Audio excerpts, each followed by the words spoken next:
All right, let's talk. You guys wanted to know how I have the number of charging my clients, and also I'm going to let you know how much I make an hour quilting my client's quilt. Because I'm sure y'all want to know that. So I'll let you know. All right. One of you asked me, why do I charge the way I charge? How did I figure that out? Well, I got the number based on when I purchased my machine. When I purchased my machine, the lady who was selling me the machine, she had a company, and she told me, this is how you charge a client. And I like it because it's accurate and it gives me a lot of flexibility on working with the variables that comes with quilting for quilters. All right, so what are the variables? Well, the variables is quilt top makers don't follow rules. Well, they do. They follow instructions, but not all their quilts are exactly the measurement or standard measurements of a king size quilt. I've literally had some quilts that, let's say the king size measurement is 120 by 20. I've had some clients that their quilt is 113 by 110. It's still considered a king size quilt, but it's a bit smaller. But it still fits a bed that's king size. So our measurements or our making is not like a manufacturer. We are creative beings. We kind of don't follow the measurement rules. And so if you don't have those kind of rules or standards for your makers, how do you charge them a standard rate? You can't. And that's why measuring the width length gives you the square inch, and it gives you a more accurate pricing system for the variable of your quilt tops are always different, no matter what. Every client who's brought me quilt tops, all their quilt tops are all different sizes. Some are longer, some are shorter, and some are way longer. Or, some of them are just perfectly square. And they're just making. They're not paying attention to...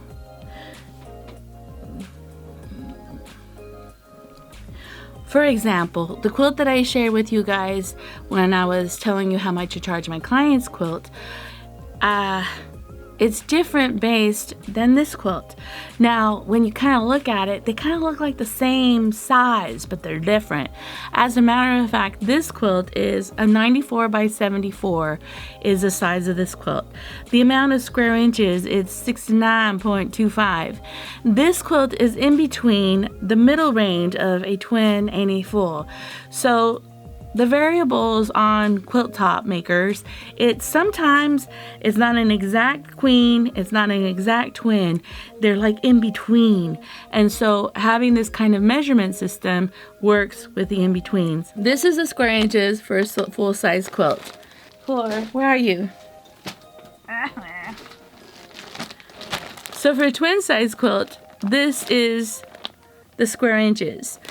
My client's quilt is in between a twin and in between a full. So the square inches, she's in between both. So if I had a standard measurement or pricing, how would I price her? And so if you measure the length, width, and multiply the number the way you do, you have a more accurate price range, and you're consistent, and it's fair. You're not getting screwed by quilting more for the client and getting paid less. And also you're not charging the client more because you have a set. Well, it's a twin. It's a twin. Yeah. The variables is quilt top makers, they don't follow manufacturer measurements. We don't follow them. We are the in-between kind of people. We do our own thing. As a matter of fact, this quilt top maker wanted me to start quilting these beautiful these are going to be pillow shams. And so this is a totally different, there's no standard measurement system for this. We're not Walmart or Target, so the best way to get an accurate price range is by finding the square inches and charging them according to how many square inches each of these items have. So she wants me to charge her for quilting 3 of these, and there's no standard price range for that. If I didn't measure and price the way I do. All right, so you want to know how much do I make per hour for quilting my client's quilt.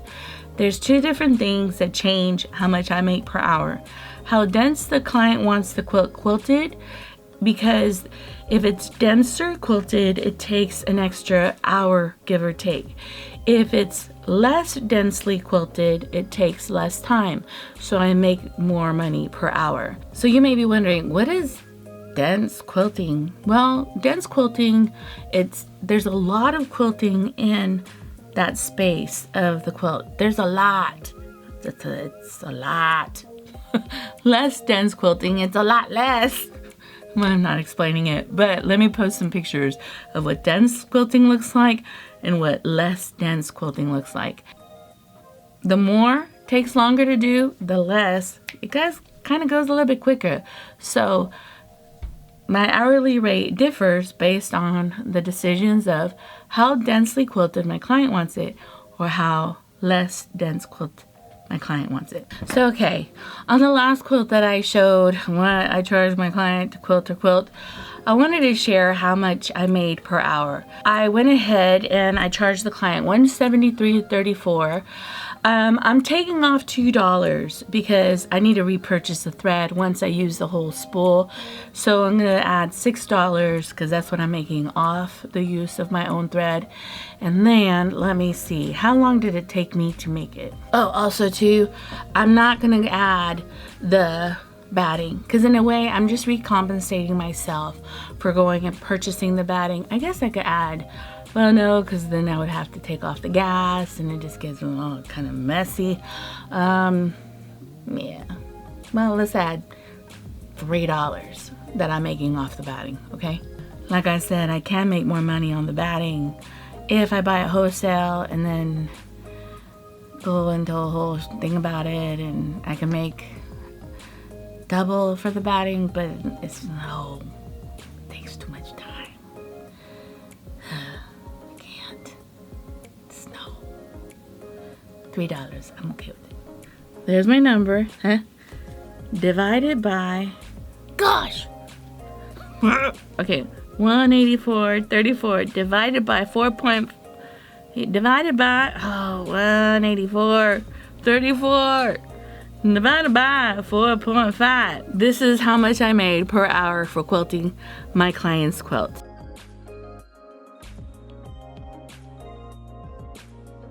So for this quilt, I charged my client $139.12. I also charged her $8 for the thread, and I charged her less for the batting because it was a different size batting. So I charged her $20 for the batting. So the total comes out to $167.12 without tax. And with tax, it comes out to $180.91. So to quilt that quilt, that's the whole price for the quilt. But I also wanted to share with you that's tax involved, the batting, and stuff like that. So let's go just by what I make for the labor. So $139.12 plus, let's say $6 for the thread, plus let's charge for the batting, give or take $3, plus 3.5 hours to quilt. So I want to get back on here again because I did the math wrong. So to do the peach quilt, what I made per hour on labor was $42.32. I don't know what happened. I was having an math day. So on the peach quilt, I did a little bit more money than I did on the blue quilt. Each quilt, I will make more money or less money based on how dense the client wants the quilt quilted or how dense the design is. Some designs have a lot more designs in them, so it takes more time for it to quilt out.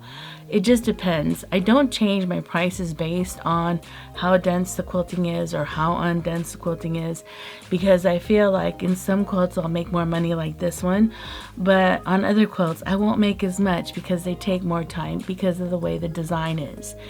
I just kind of think that it balances off. Sometimes I'll make a little bit more, sometimes I'll make a little bit less, but as a whole, it stays the same. So yeah, that's what I make per hour. $40 point something, give or take almost 41, or I make almost $43 an hour, depending on the quilt that I'm working on. Just like the measurements are different, so is my hourly rate different, kind of. So yeah, I really do thank you for watching, and I'll see you on the next one. All right, bye. Thank you for watching, and I'll see you in the next one. Gonna be a good year.